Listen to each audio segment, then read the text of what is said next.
makers, it's Charlotte. Today I'm going to teach you how to make your own all-natural lotion. Lotions are hydrous formulations. That means that they contain water. Therefore, a preservative is needed and will need certain emulsifying agents in order to blend water and oil together. Water is made from very small molecules and oil is made from big molecules. Therefore, you need something in between to get them to stick together when you're creating a product that blends oil and water. Today we're going to be using stearic acid as our emulsifying and thickening agent. We'll also be using some of our awesome, nourishing, moisturizing body oils, along with distilled water, a preservative, and a natural fragrance oil to create our lotion. First, I'm going to measure out the water and our oils, and we'll heat them both to around 160 degrees Fahrenheit. I'm going to use the microwave in 30-second bursts to heat each of them. So first, let's get started with measuring our ingredients and getting our safety gear on. Whenever you're making lotions or other body care products, it's important to wear gloves and sanitize all of your making tools, from your pitchers to your spatula to your stick blender. You'll want to sanitize them in a 5% bleach solution diluted in water to keep your products as bacteria-free as possible. I'll also be wearing safety goggles today to keep my eyes safe from any splashes of hot oil or water. So let's get our safety gear on. Okay, I'll start by turning on my scale with a pouring pitcher on. I'm going to separately heat the water and the body oils, again to around 160 degrees Fahrenheit, and then emulsify them together. So I'm going to use about 76% distilled water in this formula today.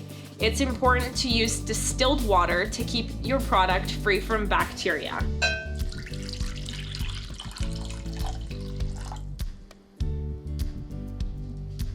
Fantastic. Now I'll set this aside and I'm going to measure out my oils. For my oils today, I'm going to be using a fractionated coconut oil, which has a nice lightweight feel, and it's also awesome as a moisturizing agent and to prevent wrinkles and fine lines on your skin. Coconut oil is one of those ingredients that I love to use in a variety of formulas because it's great on the skin and so multifunctional. So I'm going to be using 9% coconut oil in this formula today, and I'm going to measure out by weight. When you're making body care products, candles, or any other products, you're going to use weight as your measurement instead of volume. That will ensure that you have the most accurate amount of product each time. Since different products have different viscosities, weight is the most accurate way to measure them out.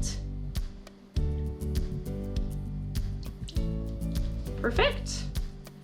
The second oil that I'm going to be using today is a jojoba oil.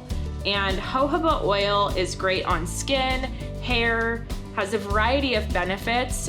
Primarily, it's full of antioxidants and fatty acids that help protect the moisture barrier on your skin. And again, as I mentioned, help reduce fine lines and wrinkles. So I'm going to be using 8% jojoba oil today in this formula. When you're making a lotion, you can choose a variety of different oils to utilize, but water is always going to be the biggest percentage of product in your formulation. Again, in this case, I'm using 76% water.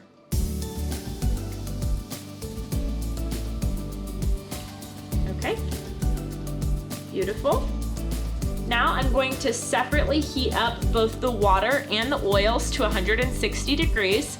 I'll microwave them in 30-second bursts until they reach approximately the same temperature.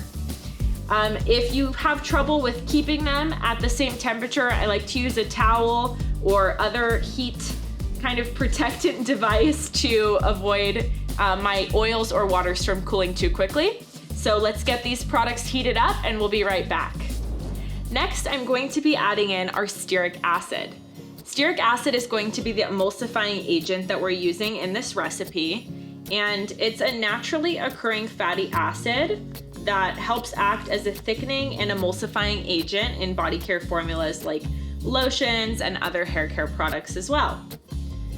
So I am going to be utilizing 5% stearic acid today. And 5% is normally about the max range that you would utilize in a lotion formula when it comes to stearic acid. I'm gonna heat the stearic acid with my oils. They're both gonna be heated to approximately 160 degrees Fahrenheit again. And to keep them warm, I'm just gonna set a towel over them.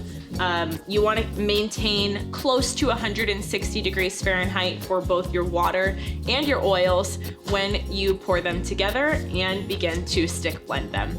So let's get things heated up and we'll be right back. Now both my oil and water have reached 160 degrees Fahrenheit. Again, I like to microwave these in 20 to 30 second bursts until they reach this temperature to be sure I'm not overheating my product.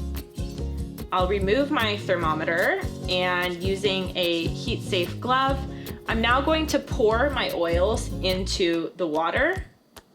You'll notice that when you first pour the oils into the water, they're not going to instantly emulsify. We'll need the help of our trusty stick blender to make that happen. We're now gonna begin stick blending our oil and water product to emulsify it and turn it into our lotion. Okay, great. After you have used your stick blender for about 2 to 3 minutes emulsifying your product, you should see it turn from an oil-water separation to a cloudy, milky consistency, and finally it will reach its final lotion-like consistency, and it should be white and fluffy and creamy. Lastly, I'm gonna add our preservative and our fragrance oil. For our preservative, I'm going to be using a preservative called GeoGuard. That is an EcoCert approved preservative, and it's also great because you can use it on a wide variety of pH scales, and you can use it in both room temperature and heated formulations. So it's a very versatile and clean preservative, which is why I like to use it in many different formulations. And I'm going to be using 1% GeoGuard in this lotion base, which will be about 4 ml. So we'll fill up our pipette dropper. Next, I'm going to mix in a natural fragrance oil. This fragrance oil is called Aloe Water and Osmanthus. It has a beautiful, watery, kind of spa-like feel to me. I love using this specifically in body lotions, creams, butters, as well as in hair care products or facial products. I'm also going to be utilizing 1% fragrance oil today. Typically in a lotion, you would utilize 1 to 3% fragrance load, depending on how strong you want the fragrance to be, and also just the strength of the fragrance itself. So I use 1% of each of those, and lastly, I'm just gonna stick blend these into my lotion and it will be ready to bottle. Once you have stick blended both your fragrance and your preservative into your lotion base, you should be left with a creamy, white, fluffy lotion. All that's left to do is package your lotion in either a lotion bottle or a jar, like one of our frosted jars here. The lotion base is still warm, but will cool within 1 to 2 hours and be ready for use. You can customize your lotion base with micas, botanicals, or other enhancers to make it your very own. Don't forget to take notes on your formula so that you know what to do if it goes wrong, or what you liked about a formula when it goes right. Formulating can be a trial and error process, so don't be too hard on yourself if you don't get it perfectly the first time. Lastly, add your own labels and your product is ready to use yourself or distribute to others. Thanks so much for learning how to make your own lotion with me today. For more makers, tips, and tricks, be sure to subscribe to our channel. Thanks so much for watching. Happy making!